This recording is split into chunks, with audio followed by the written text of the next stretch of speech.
వచ్చే ఆదివారం రావాలా వద్దా అని ఆలోచన చేసి వెళదామా వెళ్ళకపోతే బాగోదులే అని రావటం తప్పితే ఇష్టముతో పరిగెట్టుకుని వచ్చేయాలని ఎప్పుడు కూడా ఆలోచన చేయలేకపోతున్నాం. ఎప్పుడు ఆదివారం అవుతుందా అని అనుకున్నవాడు ఎంతమంది చేతులు ఎత్తండి. ఎప్పుడు ఆదివారం వస్తుందా అని సోమవారం మొదలుకుని ఇష్టం ఉంటే ఆయన ద్వారబంధం దగ్గర కాచుకుని ఉంటాం. ఎప్పుడు ఈ ద్వారము తెరవబడుతుందా,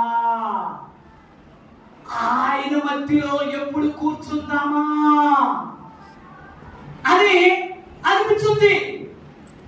మనకి దేవుడు అంటే ఇష్టం లేదు, ఏదో వెళ్ళాలి కదా. ఒకవేళ యేసుక్రీస్తు ప్రభువారు నిజంగా ఉంటే మనం రక్షిస్తాడు కదా అని అనుకుని రావటమే తప్పితే నిజమైనటువంటి భక్తి లేదని మనకు అందరికీ అర్థమైపోతుంది.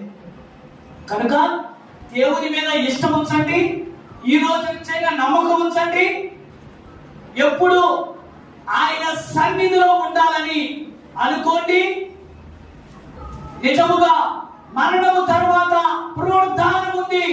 ఆ పునరుద్ధానములో నిత్య జీవం ఉందని అందరూ కూడా గ్రహించండి. ఆ నిత్య జీవములోనికి వెళ్ళటానికి ప్రయత్నము చేయండి. దేవుడి కొద్ది మాటలు దీవించును గాక, మనందరినీ ఆశీర్వదించును గాక. ఆమేన్.